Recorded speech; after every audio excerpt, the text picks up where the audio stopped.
So today we're discussing giving up, which is what I felt like doing after I heard the results of the last presidential election. But I digress.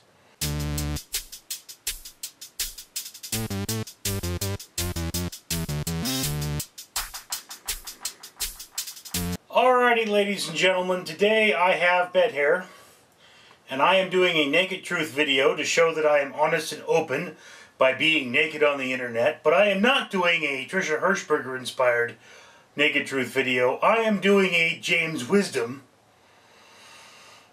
I needed to breathe inspired naked truth video, because James has put out a video this week and Trisha hasn't. And let's face it, if I were in town in England where James lived, he'd be a hell of a lot more to invite me to his flat for a beer than Trisha Hirschberger would. So it'd be really screwed up if I didn't make a video for him. In any case, we are discussing what to do, or have you ever had an experience where you wanted to give up, and what were your decisions? And there's a cat outside bothering me. I don't know why they have to do that. They do it when I film every time.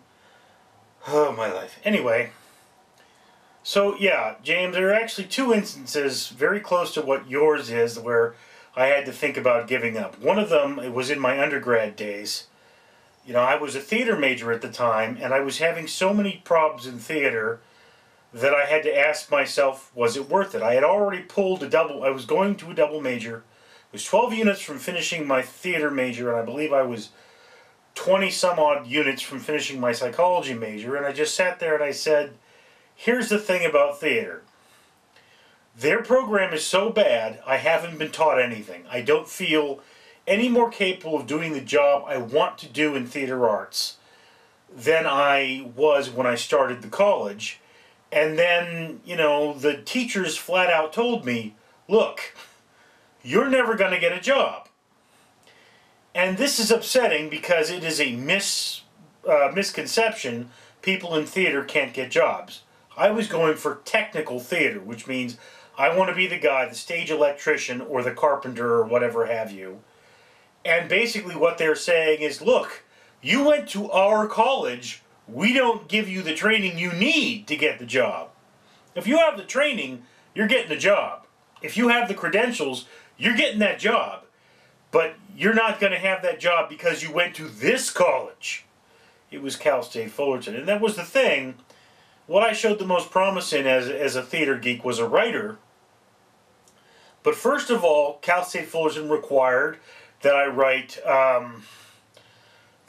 plays that reflected the political viewpoints of the teachers, which is against the law, but I mean, if I could afford a lawyer, I would have sued them over it. So I had to sit there and I said, I don't want to give these sons of bitches another penny. So I dropped the theater major. I quit the whole concept of theater. And really, I mean, it didn't make any difference in me getting a job, but neither did getting a degree at all.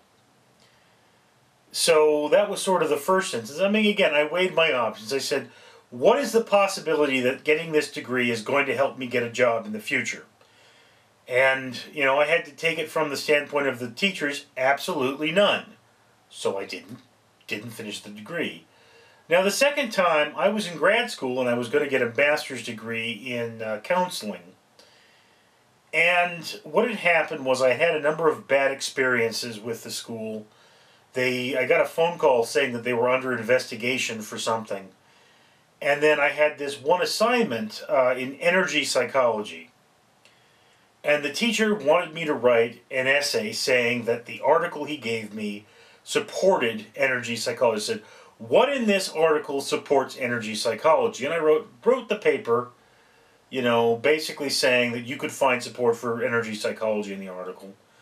And the teacher wanted me to rewrite it because he wanted me to say, it's like, no, this supports energy psychology because. And I said, look, you want me to give you an honest answer. This article is not scientific enough to support what you're saying. It doesn't prove anything. What it was there was a group of cancer survivors. One of them was given a support group with dietary counseling and a number of other programs to help them, and the other one wasn't. And the problem there is, dietary counseling alone could account for how one group did better.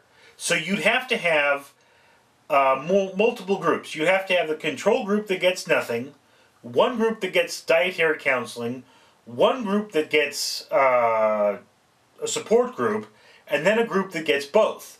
4 different groups for it to be an acceptable scientific study. That's in statistics. If you think, well, but they're, no, no, no. This is about statistics. We don't say it looks like in science. We're trying to help people, and we need to help them the right way. We need to know 99.99% what we're doing is going to help them, not hurt them. That's how science works. This, I mean, it's considered a soft science, but I mean, I'm looking at this thing going, what this person is they have a theory, and they're reaching quite a distance, in fact, to try to put this theory together. Then the other thing is, you know, look, we had a book for that class, and the guy didn't bother to read the book. He just insisted that we buy the book. And then he gave us a bunch of articles. So I was upset. I called the guy that ran the school. It was the Eisner Institute. And, you know, it's like this school is getting shiftier and shiftier. And I'm looking at it going, you know, I'm not learning anything. You're not responding to the fact that I am not happy with the product I am purchasing from you, the services you have. You know, if you turned around and said, look, okay, I see your point. I'm going to refund your money for the semester, and I'm going to make this teacher change his thing, that would be one thing. But, you know, then it's harder for you to find teachers. And another thing that was happening is I had teachers handing me the syllabus for the class like 2 weeks too late. And the thing about that was, you know, look, this is a master's program. You need to have the syllabus ready the second I know I'm in your class. That's it. Quite frankly, if that syllabus isn't up there, I should get a discount because you're not doing your job. So the way this school worked is they basically figured we could, so long as we look like we're a school, everything is fine and you should be paying us. When in reality it should be, look, if you only look like you're a school, it should only look like I'm giving you a check every month for tuition. So I dropped out of that. I had to make that decision. And basically what it came down to is I said, look, being here is not going to make me a better person. It's not going to help me achieve my life goals. I'm just wasting my time and wasting my money. So James, the way I have to look at it with you, I mean, I know you're having problems, and of course, yes, it's difficult, but I also have to look, oh, nosage. No editing for Naked Truth video, so you get to see me itch my nose. Anyway, look, I know that this is very difficult for you, but then again, I have to point out that really seems like you like the topic that you're in school for, because he's getting his PhD, I believe. And yeah, you know, you have to ask yourself, when I do get through this program, is it going to mean that I'm going to be closer to my life goals? Am I going to be able to get a job? And am I going to be able to support myself? And I mean, you know, it's just one of those things. It's like, yeah, if I went to a school and I was being educated and I thought, yes, I believe what's happening is that I'm going to be able to support myself with that degree, then I'm going to do it. But, you know, I'm not having that experience at the moment. So, again, you always have to weigh the options. Is it worth giving up if you're not going to get what you're looking? I mean, it's like with the theater thing, I had invested, you know, more than 10 years of my life in theater. I started in theater, itchy nose. Yes, okay. I started in theater in junior high school or middle school, and I invested a lot of work, and I did what I did very well, at least I thought I did.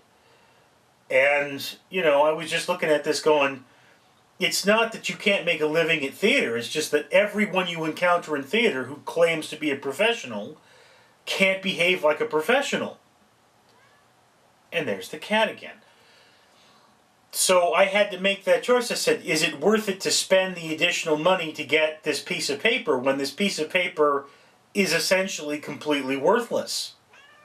If what you're doing, I mean, you've made a huge investment in your life, and you definitely don't want to throw that away.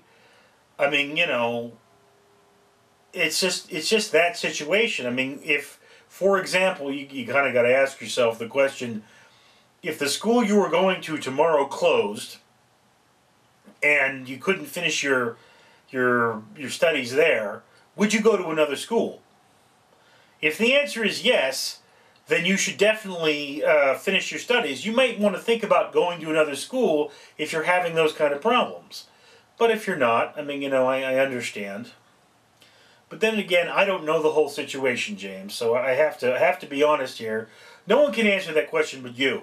And I mean, from what I know of you, I think you're quite capable of answering that question. So, just trust in yourself, rely on yourself, and just remember that things may be bad now, but they'll probably change in the future. They might get better and they might get worse.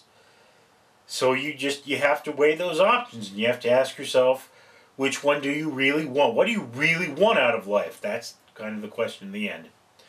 Anyway, I hope you've enjoyed my my rambling here. I'm Richard Neal, and I guess my question for all of you out there is, what are you trying to do with your life? That's what I'd like to know. Down in the comments below or in a video of your own. I'm Richard.